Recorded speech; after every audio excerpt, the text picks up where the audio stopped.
Hello, I'm Sophia. And hey, I'm Kristin, and we are Under the Barbell. Over the Bullshit. And we're a podcast for women who are sick of being told to just eat less, move more, and what they really want is to get strong, take up space, feel confident, and age well. That's what we're all about, empowering women to live for more than a before and after photo. So, wherever you are, grab a coffee or a pre-workout and hit play, because your anti-diet culture BFFs have arrived.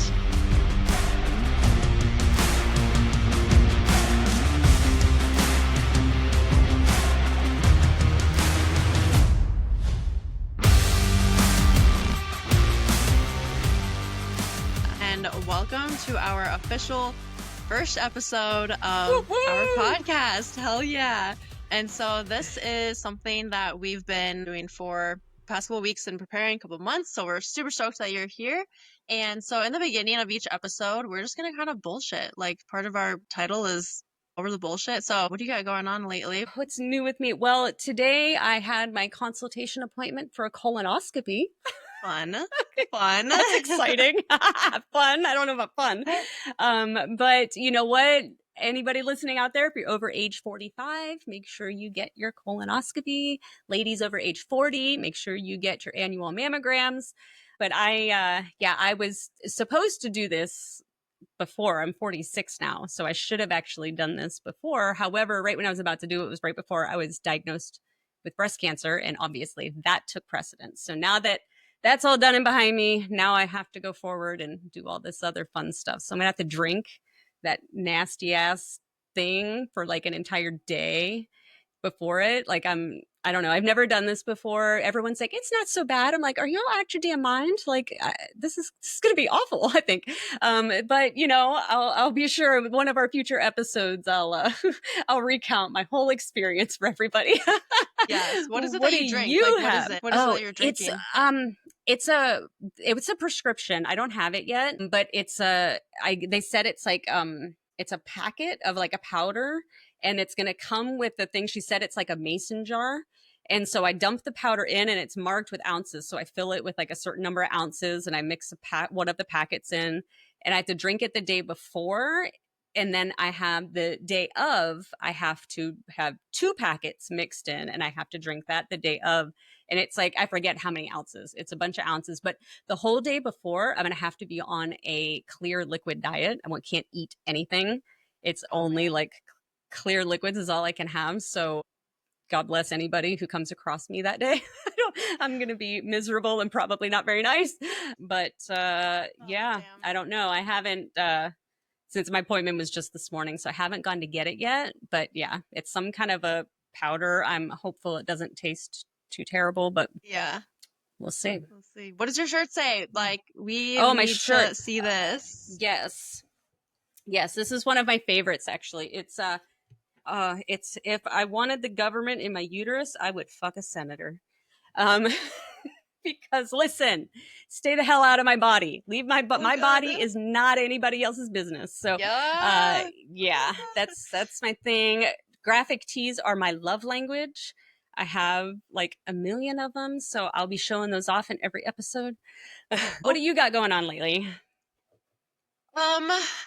Well, I just got my period today, literally today. Good and times. So I know, it's been, but like, I always know right before I'm going to get it. Like any woman I talk to, I feel like this is true. Like you always know because like you have the signs, you have whatever coming up.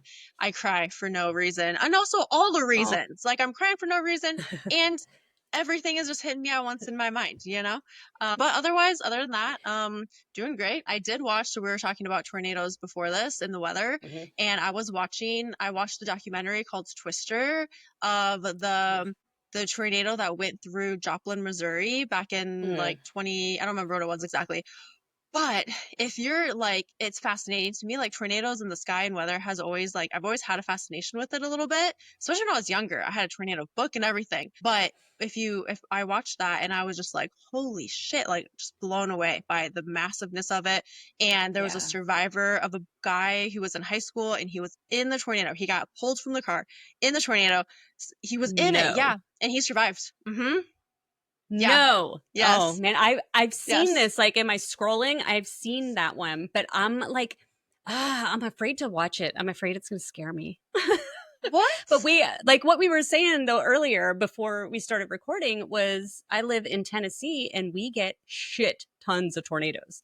And so I'm like, you know what? This is like my real life. Do I want to watch it on TV too? That's true. Like it's like kind of like Handmaid's Tale. Have you seen that at all? A little bit, but Um not all of it. Everyone's like, you need to watch it. I'm like, listen, I feel like we're living Handmaid's Tale right now. I really don't want to watch it. But then I did actually start watching it and it's actually really freaking good. Um, but so maybe that's my sign that I need to go ahead and watch the tornado because maybe it's going to be really freaking good too. But I need to hear what this guy says. Like, could he tell? Was he spinning? Yeah, so he said he like recounted what he remembers. And so he was in a vehicle with a couple other friends and they were driving. And I mean, it was all there. Like they were in the storm, tornado, whatever. And I know that they felt the car, like the vehicle lift up off the ground. And he could like, one of his friends was trying to grab him. They were all trying to like hold on to each other.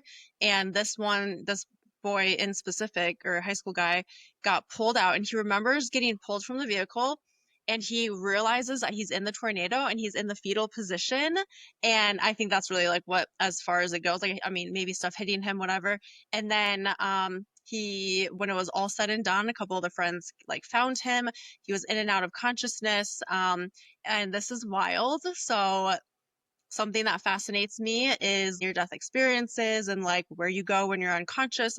And he was talking about he was in a coma and he saw and heard his mom and doctor talking and having a conversation. And the doctor was basically like, listen, there's really nothing else that we can do because of his injuries, but also because of all of the dirt and all the shit and stuff and debris and bacteria that was in the tornado. A lot of people got this fungi, like this fungus, and you had to No actually go into your way. body. They had to like surgically remove parts of the body to get it removed, but he had it like all over. And they're like, listen, there's really nothing that we can do. He remembers listening to that and like hearing that, and in his mind, he's like, but I want to live. Like I don't want to die yet.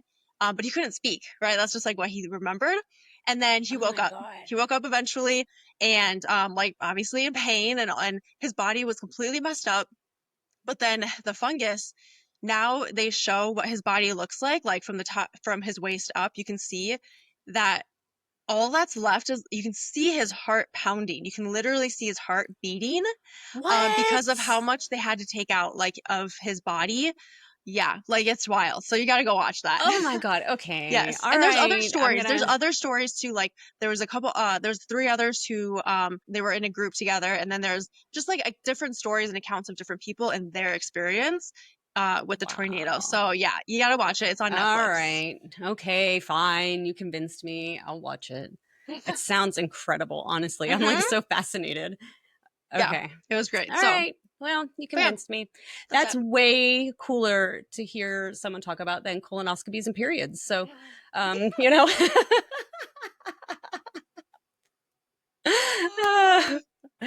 Yep. All right. Well, maybe we get into this episode Let's then. What do dive you in. think?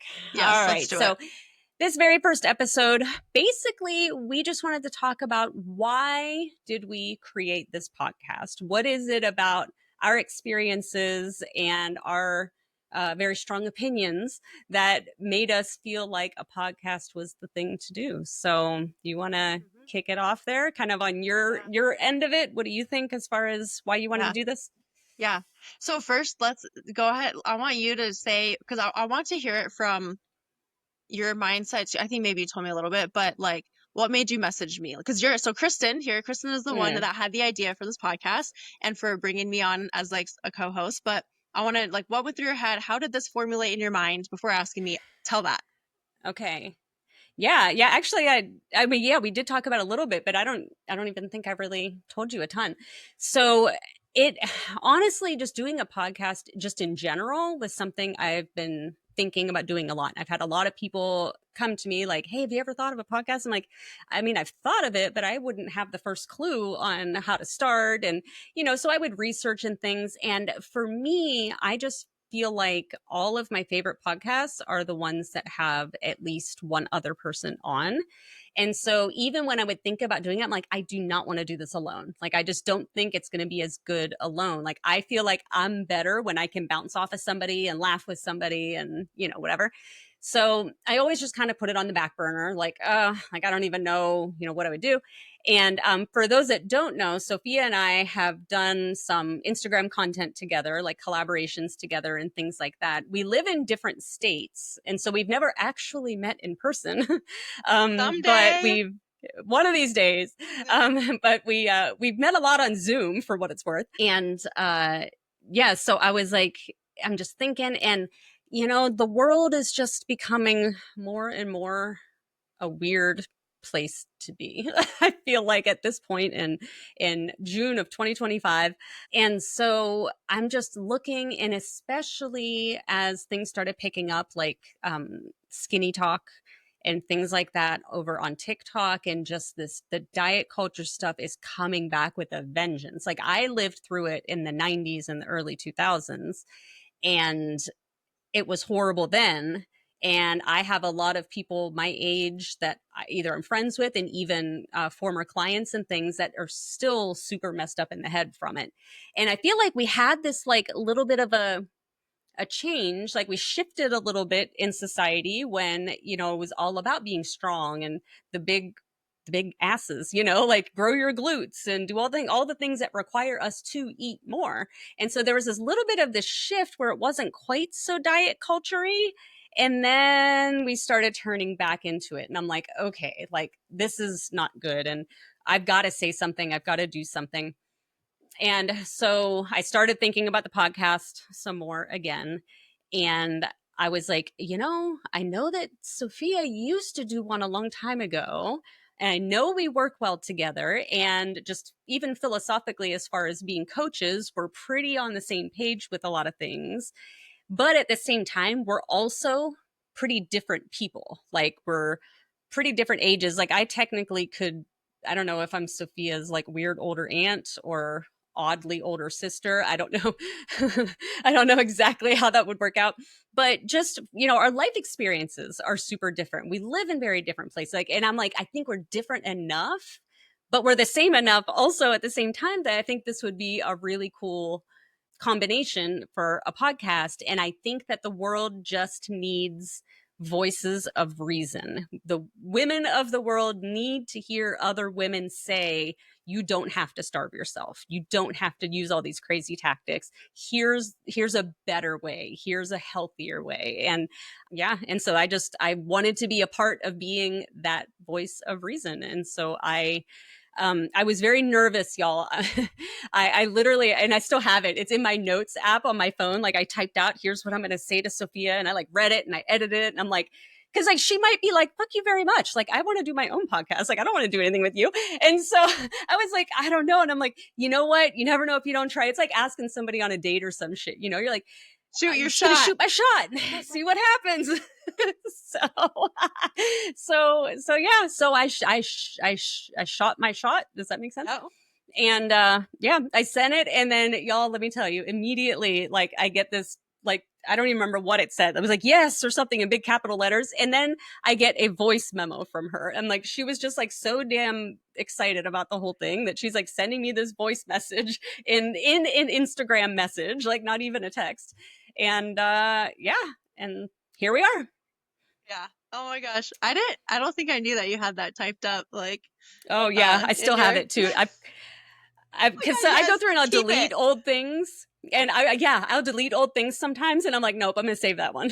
Yes, save it. Oh my god, that's hilarious. Yeah, that reminds me of how my wife started talking to me. That's funny. Just because she typed up a whole note and then didn't send it for like weeks, I guess, and stuff. So, yeah. So Oh, it how was funny. I know, but it was a swoosh. It was a swoosh, swoosh, swoosh. Because Swoosh. so swoosh, yeah. But so I remember exactly. I was driving to me and my so yeah, we were driving to go camping, and I got that message, and I remember being like, fuck yeah, because it's been on my mind to do my podcast and bring it back. Like, the episodes are still out and everything, but it's just been on a pause for like a year and a half. And I've been wanting to bring it back, but literally the second quarter of the year. So January, March, April, May, June. Yeah, second quarter. So I had it on my vision board thingy that I have. And I even like, I just felt more and more like pulled to start doing it again and prioritizing it. And then I would see podcasts here and there, like just like little signs. And then you messaged me and I'm like, this is it. It was like a hell yes. My gut, my intuition was like, hell yes, this is it. Like, this is the direction I want to go. And maybe I'll bring back my other one, maybe not, but I also was thinking like, yeah, anytime I listen to a podcast, it's not with one person, it's a conversation and it's Yeah. more fun. I like the comedy of Yep. it, funny. Like we always laugh about shit. Like it's just so good. And the idea behind it. So yeah, so I'm just like, hell yeah, let's do it. And here we are. Yeah. And here we are. Here we are. Yeah. I think to a big piece of, I mean, aside from like the literal story of how this podcast came to be, I think our personal backgrounds and like our own health journeys and things Yeah. really feed into a lot of this. And for me, at least, my experience of my own health journey is what has gotten me to this place where I'm so disgusted with diet culture. And I'm so frustrated when I see women impacted by some of these like MLM companies that literally just want to starve them and make them eat these gross cardboard bars or some shit, you know? Oh, don't get me started. I know. So like for me, it's a lot of that. And I know you also have a really interesting and very relatable background story too on your health journey. So I think maybe we just kind of talk about that a little Yeah. bit. So I was, oh my gosh, I feel like I could talk forever about this, but because like I feel like with every journey, every story, there's like multiple stories within that too. But overall, for me, it started when I was in middle school. I remember you had a post too that asked people like, where do you Yes. first remember maybe feeling like you had to lose weight or you Yeah. It was like, noticed your when was the body? first time you remember wanting to lose weight was the That's post. right. Yes. Hmm. And so for me, it's middle school. I remember it vividly. I was in 8th grade sitting in history class and it was either, I think it was a jean skirt or it was jean shorts. And I remember sitting there and I looked down and I have a little like tiny, like looking back, it was probably like a tiny, tiny roll over my shorts. I don't know. But that's when I Yeah. noticed it. And that was the first time that I noticed my body in any way, like positive, negative. Before that, I never like described my body in any sort of like way that was like Hmm. degrading or even like, oh, I look, my body, I have like abs or like I'm small or whatever. None of that. Hmm. But that was the first time that I noticed it. And then over the course of the next few years, so entering high school, there was other things. So like the way our body looked became more and more what's the word? Like Like important, I prominent. guess. Yeah. Prominent, Important. yeah. Prom. They want to fit good in the prom dress and all of that. Yeah. And then like diet pills were a thing. And I actually did. Oh my God. I remember being with a friend and she had gotten pills and I went with her. We were in Walmart. We got some diet pills. A lady in front of us looked at us and she was like, "You don't need that." And we just like kind of laughed. But yeah. And so that was kind of high school was really my catapult that kind of started my health journey. And so I remember one specific time also. Like I feel like there's these markers in my journey that were Hmm. changed the trajectory of my mind and my actions and like Yeah. all of that. And I was in cross country. We had end of the year party going on. And at this point, I was very much like I had food rules. I didn't eat. I worked out a lot. I wanted to like my mind at that point was wanting the scale to be less and less. I stepped on the scale daily, Hmm. nightly. I wanted my body to be smaller. I wanted to feel skinny. Like so at this point, that's where my mind was. And I remember we had pictures up on the screen of like people in their track in the meets, and it was me and one of my teammates running. We were running next to each other, and our legs were in a way that like it looked like one leg almost. Like Oh yeah. thighs were like so like one. And someone made a comment publicly, Oh and no. like I'm realizing this now that because of this, I think has brought into it's showing up now. But when so he said it publicly, and it was something along the lines of like her leg looks big, or her leg, like the legs, the way that I took it was completely out of context. My brain took it as, Mm. oh, she's fat. Her leg is fat, her leg is Oh, big. yeah. But really, like looking back, he meant that like our legs just looked like one. And I actually said something back to him that was, I'm like still ashamed of it to this day. I should not, I feel Oh. terrible about it. And he's probably not, I don't even know. And no one probably knows. I'm not going to say it on air, maybe someday, but I feel really bad about it. But anyways, he said that, and I said something back, and I felt terrible about that initially, like also of me, Was it whatever like a came out of my personal mouth. attack on him? It was, Yeah. Okay. it was a personal attack, Got and it. it's, Because you oh, took it personal. You felt like what he said was yeah. personal to you. So, I mean, And it just came out of my mouth. I didn't even oh, think. Yeah. I'll tell you after this, but it yeah. was, very, That's like, you sad. would think I'm such a bad person if I say it. But yeah, so and then I went outside, and my sister and a friend followed me. I just was like crying, bawling. In that moment, I still remember Hmm. vividly. In that moment, I was like, I'll do whatever it takes to get skinny and to get small. Oh, And that man. made things like even worse. So, oh yeah. So what I said about me already having food rules, I take that back. It was after the fact. It was after that. That's when the food rules, all of these things came. And these years, these moments, these situations really affected the years to come. So, with all that being said, I've been like, I was in and out of losing weight, gaining weight, wanting to just be skinny, skinny, wanted to be smaller, wanted to feel skinny, wanted the weight to go down, the scale to go down. And then I went into college too, even. And then another marker, or like in my journey timeline, is I was working out almost like 2 hours a day. Again, still had food rules. Instead of gaining the freshman 15, I lost the freshman 15. Oh, wow. um, yeah. So then I got into Beachbody, which I'm not going to talk super ill of them in a negative way, but there's pros and cons. And I feel like for me personally in my journey, I didn't realize this until like a couple years ago, how harmful it was for my mindset and for me personally, just because it fed into the restriction. Maybe this can be a Hmm. topic on its own someday, but it fed into the restriction. It fed into the over exercise. It fed into the diety of like the yo-yo dieting, the all or nothing mentality, like to the max. Like it was horrible. So I was in and out, like restrict binge cycle, all or nothing, all of that for years, like years, because of me doing those the nutrition stuff within all of that. Now, the positive that came was I was like, oh shit, I don't need 2 hours to work out. I can work out for 45 minutes and feel like I got a good workout. Now, there's also negative like mindset with that too. But so then at that point, a lot of like alcohol involved, and binging, and pretty much uh any of the so I was never diagnosed with an eating disorder. I'm more of like a self-diagnosed person Hmm. looking back. Yeah.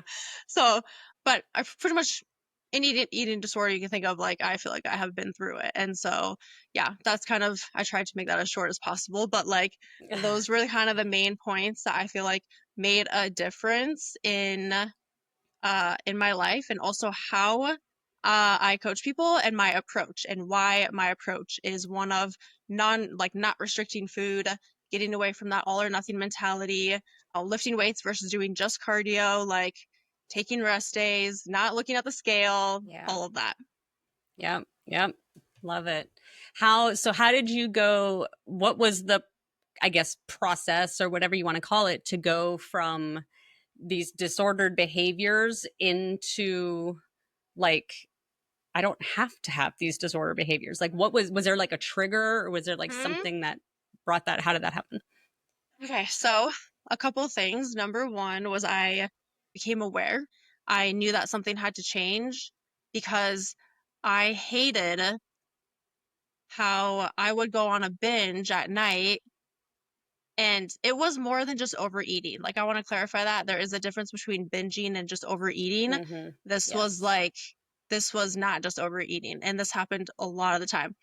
But I got sick and tired of having these like binge episodes, going to bed, crying, having just Mm. feeling guilty. Like guilt. Yep. And yeah, so what I would do is Google a 10-day cleanse almost every time this happened. And I Oh, would buy shit. something because of that. Yeah. Like 10-day cleanse, 21-day cleanse, like, not every single time, but a lot of times my my solution was to just go on a cleanse. Once I get through the 10 days, once I get through the 21 days, I'll be good. I'll have the control over food, and I'm going to Mm-hmm. build muscle. I'm going to tone. I'm going to whatever. No, that Yeah. shit does not fucking work. No, Does not no. work. So I realized that I hated that aspect of it. And I was like, I just can't control food. What the fuck is wrong with me? So that was the first one. The second one was I went to therapy, and I did what's called ART, and I can't remember what it stands for, but it's similar to EMDR. Google it if you don't know what it is, but basically it's like it's like a desensitization thing, and her hand was like this, my eyes go back and forth. So it works in the brain somehow when you do that. Mm-hmm. But I will say too that I had one therapist who blamed it on something else. And I was like, no, it's not that. And I don't remember what it was. So I changed therapists eventually because I was like, this doesn't feel right. So when I went into this therapist room, she's like, I told her what I had going on, why I was there. And she's like, well, we can either do it the normal way and I can give you exercises and it can take a longer time, or we can get shit done. And I was like, let's get shit done. And then she told Let's me get shit about done. Hell ART. yeah. Yeah. Yeah. And that's when I knew. I was like, you're my therapist. I love it. And it was between that and doing the inner work, because before I went to therapy, I realized that like I needed to change the way that I thought to myself and about myself, and that the way that I Mm-hmm. thought mattered and the way that I talked to myself mattered about my body, about food, about exercise, things like that. So at that point, I had also decided to not step on the scale, and it forced me, and whether it showed body fat or muscle mass didn't matter, because either way, it put pressure on me to Yeah. keep adding muscle or losing body fat or whatever. So Mm-hmm. I was like, I'm not going to step on a scale at all until I know and I feel ready to step back on it. And it's going to be like a neutral feeling or reaction for Right. whatever it was. So it really forced me to focus on my relationship with food, how I felt with workouts. Like I started shifting from doing cardio based workouts to strength training, taking actual rest days. So that, and then also the therapist aspect, and then the changing, like working internally, my mindset, my thoughts, all of that, which I could go on and on about. And then I would say the last thing that was a turning point was actually my wife, because we Oh, had met and she was more into the bodybuilding world. And one of the first things that she told me about, well, she commented on my podcast, and then she listened to an episode where I went into my story similar to this. And she was just like, have you ever thought about tracking macros? Like, I'm eating more, I'm not restricting food, I'm like, whatever, whatever. And in the past, I would have been like, no, I can't track. It's going to trigger me. It's going to, like, I just can't do that. But I had done a lot of growth by that point, and I was like, you know what? I'm gonna give this a try. And it really did allow me, and it showed me that I can have like whatever foods I want, and I didn't mm-hmm. do it strictly, like I wasn't tracking strictly per se or anything like that, but it just was another kind of avenue that helped me to realize that like I didn't have to restrict food and all of that. So, and one other thing too, one last thing is that is that I So me and my ex, before my wife now, we had broken up, and we both fed into the restrict binge, or not the Mm, binging, but the restriction, the all or nothing. We both were doing that, yeah. feeding into it. I eventually moved out, got my own place, and I was like, I'm gonna have sweet every day, every night. I'm going to just let myself have whatever I want. And maybe it's going to be more than what I want at the time, but it's okay. I'm just going to eat something every night. So I was at Hy-Vee, literally picked out some things, some sweets, some chocolates, kept it in my studio apartment.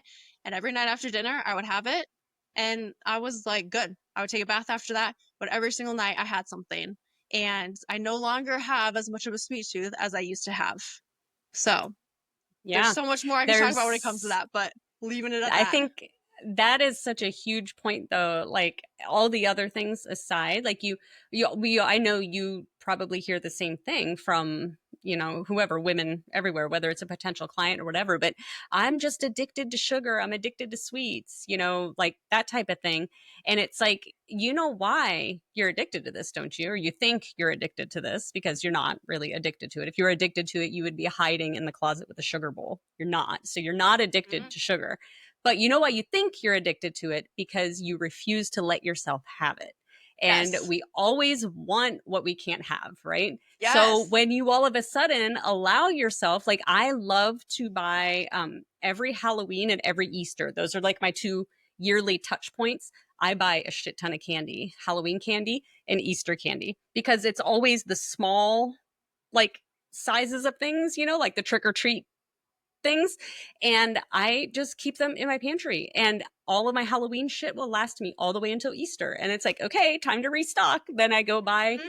Easter stuff and that lasts me until Halloween. I don't feel the need to eat the entire bag at once because I know it's always there whenever I want it. And I kind of Yes. do something similar. Is after dinner, I will just go and I'll grab it. And I'm like, this little Reese's egg was fantastic. And Yeah. okay, I'm good. Like, I Yeah. don't, it's not even a thought in my head because I Right. know that I can have another one tomorrow. Well, who cares, Yes. you know? Yeah. And Yeah. this should be we need to make a note because this should be a topic that we talk about. But if someone is listening and you're going through this and you're thinking, I can't fucking do that. I can't have something in my house and I Yeah. can't whatever. It's like Yeah. it's a mental thing, like mentally to allow it. And what you're doing also over time by having something every day is you are then, it becomes less appealing to you. Like Exactly. if you have Jersey Mike's every single day, eventually you're going to be like, "Ugh, I'm sick of it, sick of Jersey Mike's. I don't Yeah. want that." It might No take matter how good it longer. is. Right. Yeah. Yeah. So yeah, that's Yep. right. Hmm. Exactly. Yeah. Exactly it. So All right. Well, my story is your not nearly turn. as yeah, it's not nearly as I don't know how exciting. I don't want to say that was exciting, but you know what I'm saying. It's a Quite a little lot, more. yeah. I feel like mine's maybe a little more like run of the mill type of thing. But I was so all growing. I was an athlete all growing up. I ran track. I played basketball. I played softball. I did all the things, and I got into college, and I didn't do those things all of a sudden. However, I did join a gym, and I did not know how to use a gym. So I would go, it was like the treadmills and the cardio shit was like on a second floor, but it was like a balcony that overlooked the rest of the gym, you know? So I would go up to the balcony and I would run a mile on the treadmill. And then I would go to the little women's room that they had.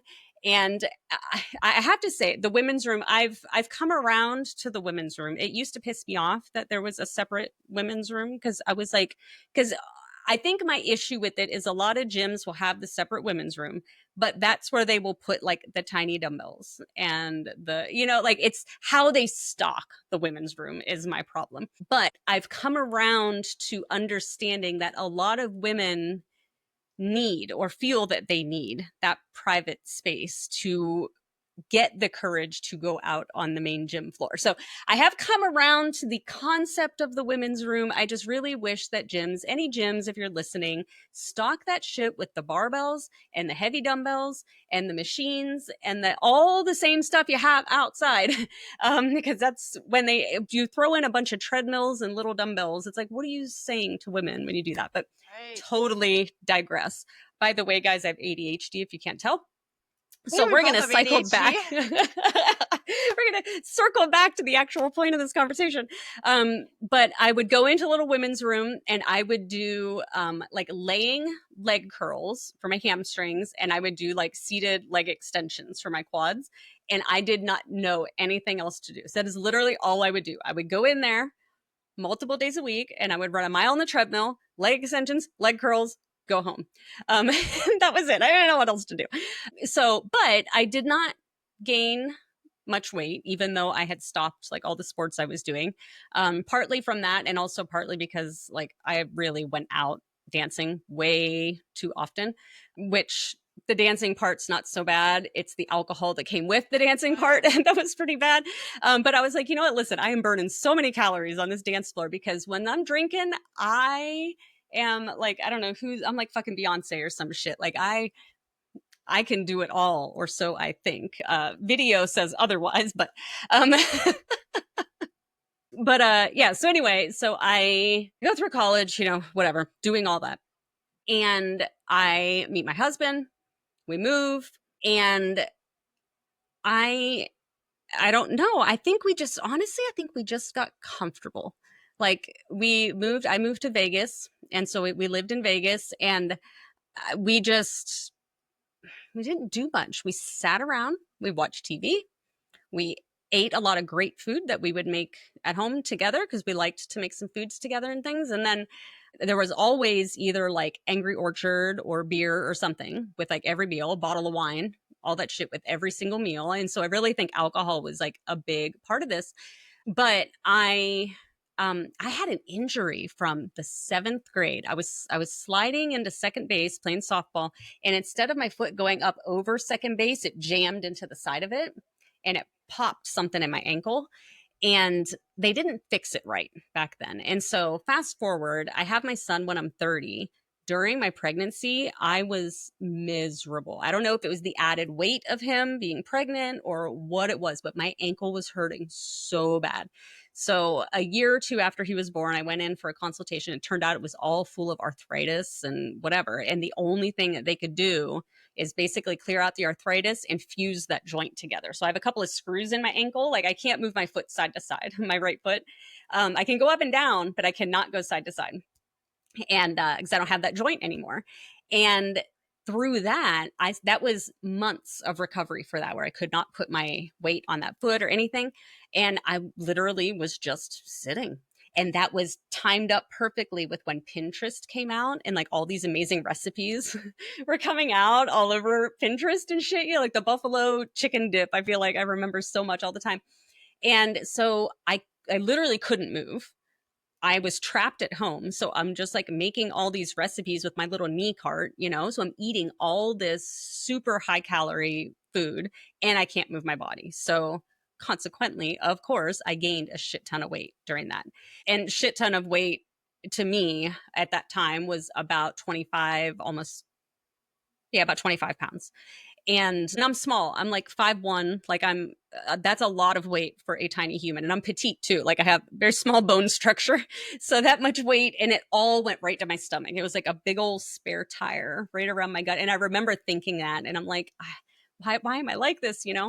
And I just was like, okay, like I've had enough. I've got to do something. And so I downloaded my Fitness Pal, and I let my Fitness Pal tell me how many calories I'm supposed to have because I didn't know any better at the time. For anyone listening, do not let my Fitness Pal tell you how many calories to have. It is notoriously low every single time, and Mhm. it gave me 1,200 calories. And I was like, okay, I guess this is what I'm supposed to do. So I started very religiously. I only was tracking calories. I knew nothing about macros at the time. It was only calories. And so I was definitely not, like, looking back on some of the stuff I ate, I was like, girl, it was like lettuce. And, like it was just, I was not eating right. However, when you starve yourself, you do in fact lose weight. So I thought things were going great because I'm losing all this weight and it's awesome and whatever. And I got down, I lost 20 of those 25 pounds, and I was happy with where I was, and I was good, and I stopped. But I did no exercise. Was not lifting. I was doing nothing. And so, of course, we all know what happens when we go on these super restrictive diets. We have not built any muscles. So those 20 pounds that I lost was not just fat. I lost muscle too, as if I hardly had any muscle to begin with. Just side note, at my wedding, I weighed 90 pounds at my wedding. What? And yes, I'll have to show you my wedding picture. I weighed 90 pounds at my wedding, and my arm, oh my God, it just looks like bone with skin over it. I had like no muscle tone on my body whatsoever.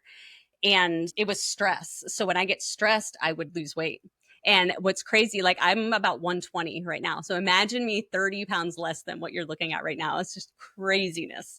But yeah, yeah. Wow. And even my husband was like, should we go to the doctor? Do you have like a parasite? Like what's going on? But it was just stress. Oh my Like, God, that's it, yeah, wild. yeah, Dude, 90 freaking I never pounds. even, at my lowest weight, I was not, I mean, I was like 102, but still, 90. Yeah, I never got to crazy, that. crazy. And I wasn't trying. It's Right. just It just was happened. just happening. So when I weighed my most, I was at like 138.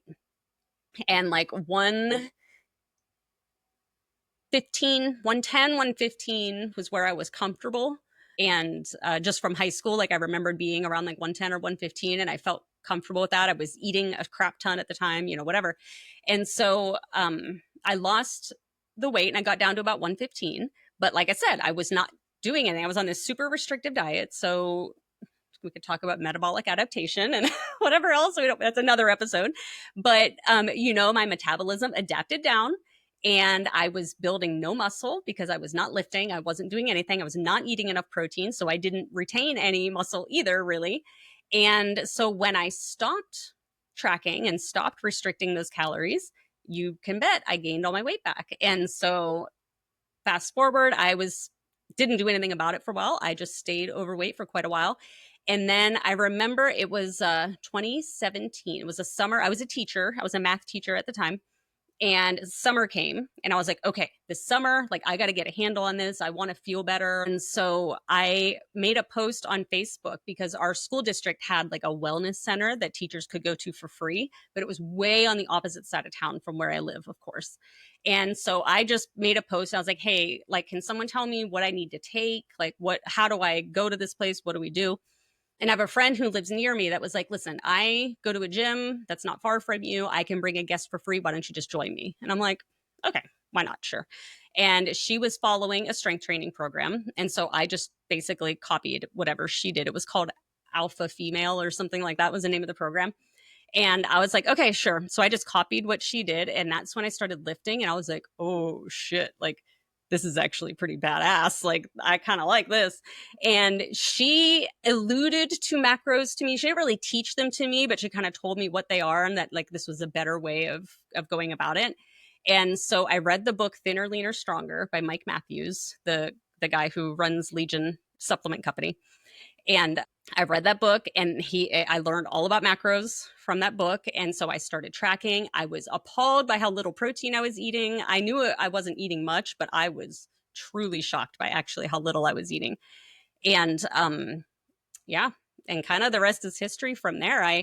But actually, let me back up. Before I made that post about, hey, I want to go to this wellness center or whatever, I was over here every morning doing these absolutely disgusting apple cider vinegar drinks and shit because I read on Google that it would melt fat or whatever the hell they say. And so I was legit, it was the most fucking disgusting thing, Sophia. It was like apple cider vinegar and black pepper and like I can't even remember what other shit was in this. And I would like plug my nose and then I would try to drink it. Oh my God, I wanted to barf every time. But I'm like, but it'll melt my fat. Like, it's so fucking stupid. Like I look back at it now, but I know a lot of women out there are doing this kind of shit, because I absolutely did it. Like we started doing like meatless Mondays and so of course I definitely wasn't getting enough protein at that point. Like we tried doing all these like gimmicky type things and nothing was changing, of course. And so that's when I was like, okay, maybe I have to be exercising while I do this shit. So let me, that's when I put the post out. And then she was like, yeah, girl, don't do that. Like track macros. And girl, no. So then I learned about macros and like that was, so in June I started lifting. By July I had finished the book. And I started like figuring out my macros and I went back to school that August and everybody was like, holy shit. Like and it wasn't that much time, but it was time enough that I looked completely different. Like I was not near my goal yet, but it was clear that something had changed. Yeah. And, everybody's like, so how did you do it? Everyone expects there to be like this quick fix or this secret that they don't know about. And I was like, oh, well, I started lifting weights and I track my food. And they're like, oh, like I remember so vividly, she was a first grade teacher at my school. And she was like, how did you do it? And I said, well, I started lifting weights. I started, tracking my macros, but like kind of explain what are macros, like tracking my food. Like I focus, I make sure I eat enough protein. And she literally made this like, ugh face, like the whole like, meh. And she goes, oh, and just walked away. And I'm like, what did you want me to say? Like, what did you think was going to happen? But yeah, I so vividly remember that. I was in a copy row, I was making photocopies of like worksheets when she asked and she just turned around and walked away. And I'm like, all right, well, I guess this isn't for you. But yeah, so I don't have the so much the disordered eating side of things, but I have the stupid gimmicky shit. The bars, I did try some of the bars. I tried, Yeah. I didn't do like, I never got into like the MLM stuff, but like the stuff that I could buy at like Walmart or whatever, you know, like all those Yeah. diety things. I Oh tried yeah. some of those, and Oh man, I've done a lot. Yeah. yeah, It's like, it's terrible.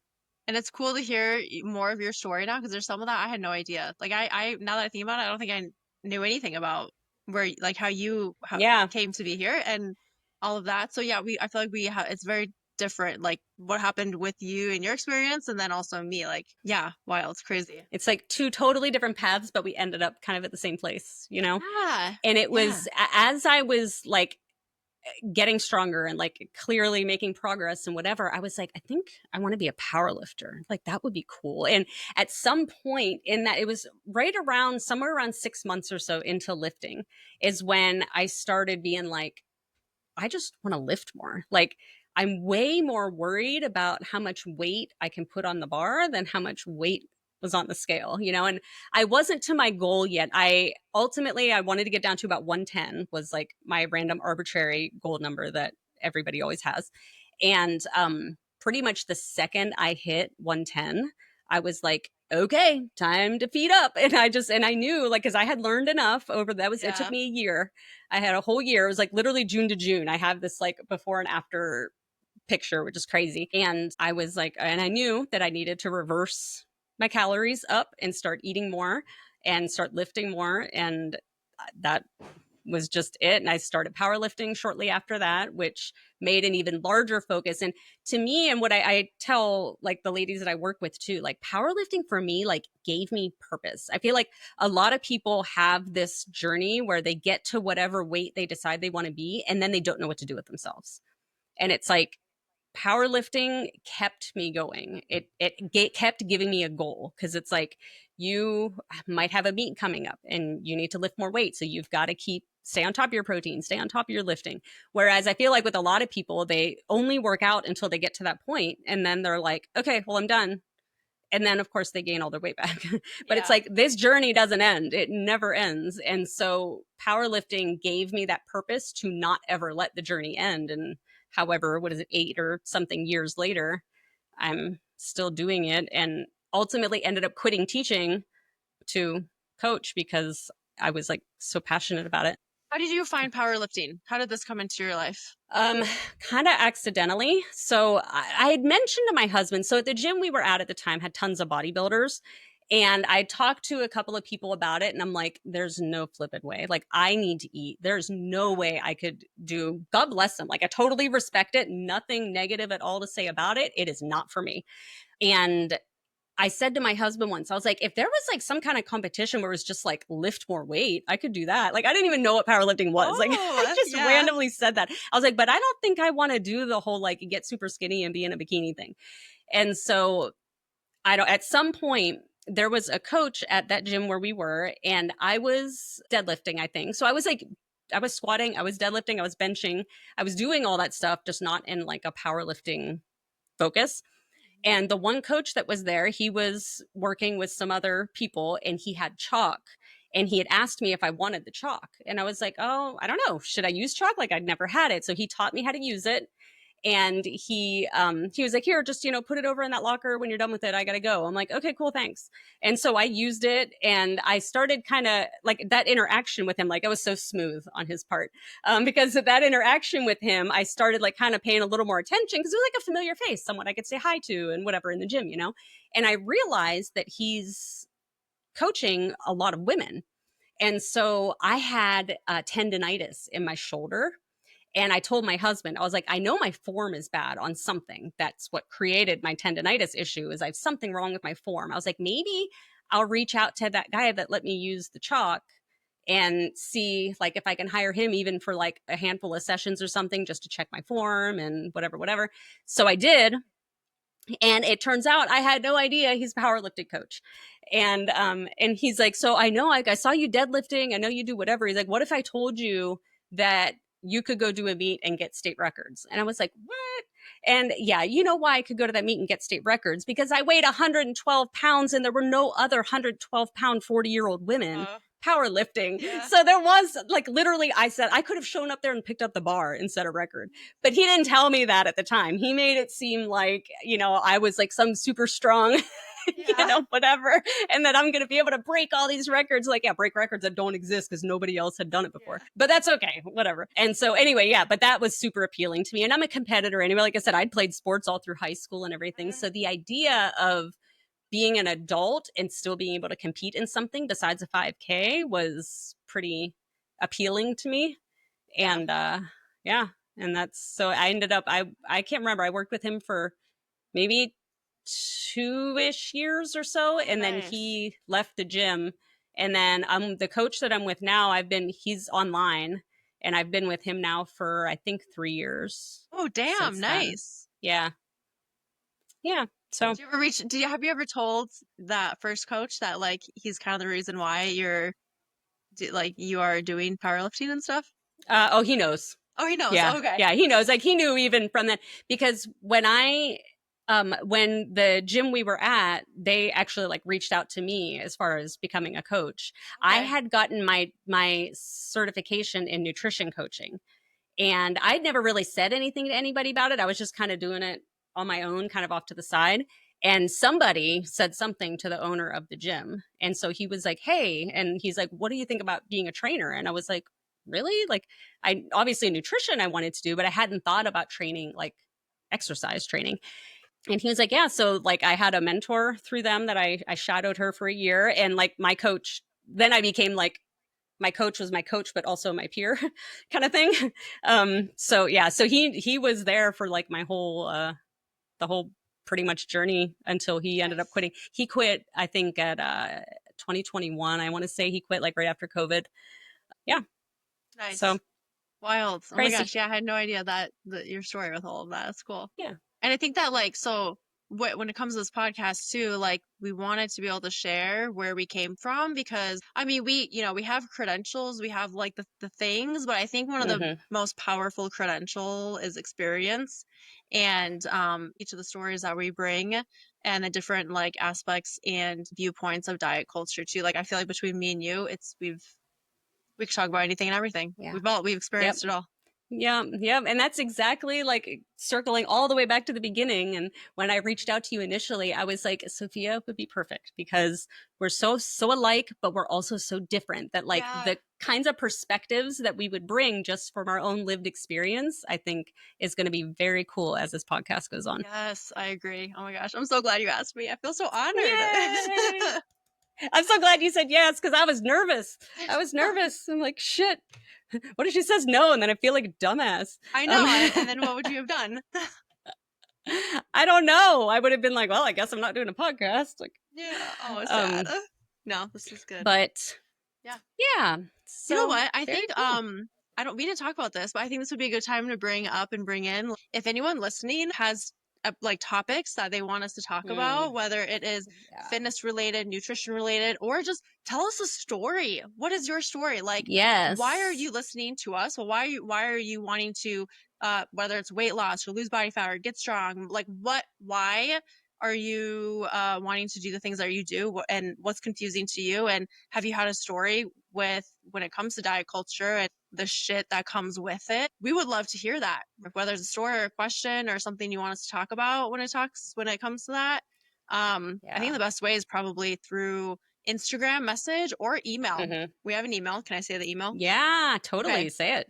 ubobpod, super easy, ubobpod@gmail.com. And then, if you want to message on Instagram, you can do that as well. But ubobpod on Instagram and on YouTube. You can find us everywhere as I just like to say ubob pod. It's just fun to say. Ubob pod. I know. Ubob. It reminds me of like, I don't know what, I just see like a chipmunk, like ubob. Ubob. We need to just like isolate a little clip of you doing that. If y'all aren't on YouTube watching Sophia prock her head up and down going, ubob, you need to go to YouTube and watch her do that right now. And then subscribe. Oh my God, I love it. And subscribe while you're there, totally.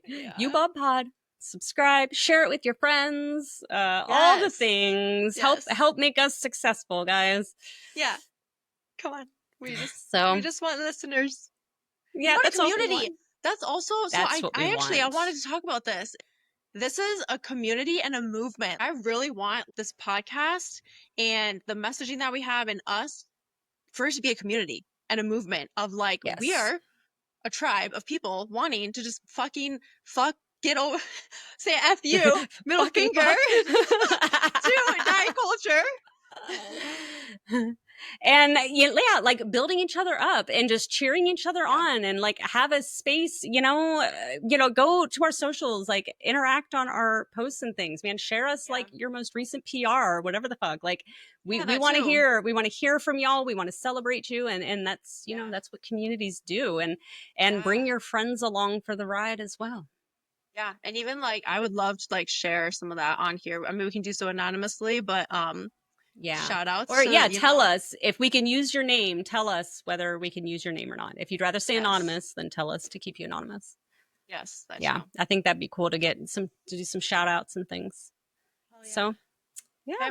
All right. Well, I hope that y'all enjoyed our first episode and hearing all about our stories and kind of where we're coming from and why this podcast exists.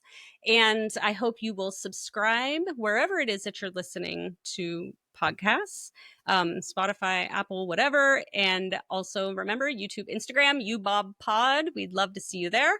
Email us at ubobpod@gmail.com. And leave us a review. Leave us a review.